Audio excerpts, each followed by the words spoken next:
ഞായറാഴ്ച ദിവസം ഇവിടെ അവധിയാ. അന്നാണ് ഈ അലക്കലും കഴുകലൊക്കെ. എല്ലാത്ത ദിവസം വേറെ വല്ല പണികളൊക്കെ എടുക്കേണ്ടി വരും കേട്ടോ. മോൾക്ക് ദിവസം ഒരു 55 രൂപ വെച്ച് കൂലി കിട്ടും. ആദ്യത്തെ 2 മാസം ഇവിടെ അങ്ങനെയാ. നാട്ടില് ദിവസക്കൂലി 500 രൂപ ഉണ്ടായിട്ടേ അതും പോരാഞ്ഞ് കോൺട്രാക്ടറുടെ ബാഗിൽ നിന്ന് കേട്ടോ അവൾ ഇവിടെ വന്ന് കിടക്കുന്നത്. ഓ, തള്ളു ഇവിടെ വന്ന് കിടക്കുന്നത് ഒളിമ്പിക്സ് സ്വർണം കിട്ടിയതിനായിരിക്കും. ഓ, തുടങ്ങി രണ്ടും കൂടി. ഒന്നും മിണ്ടാണ്ടിരിക്കണേ.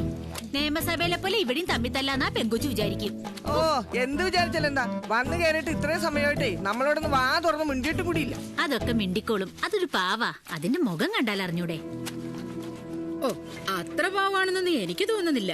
ഇനി മറ്റേ മരുന്നടിച്ച് കിറങ്ങിയിരിക്കുകയാണെന്നാ എന്റെ സംശയം. ഒന്ന് കൂടി അവിടുന്ന്. നിനക്കൊക്കെ ഒന്ന് മിണ്ടാണ്ടിരുന്നൂടെ മോളെ? ആദ്യമായിട്ട് വരുന്നവരോടെ ചില അവളുമാർക്ക് ഇങ്ങനെയൊക്കെയുള്ള മെക്കെട്ട് കയറ്റം പതിവാ. മോൾ അതൊന്നും കാര്യാക്കണ്ട. കഴിഞ്ഞതൊക്കെ മറന്ന് സന്തോഷായിട്ടിരിക്ക. ദേ, ഇന്ന് ഉച്ചയ്ക്ക് ടിവിയിലൊരു സിനിമയുണ്ട്, ഇടുക്കി ഗോൾഡ്.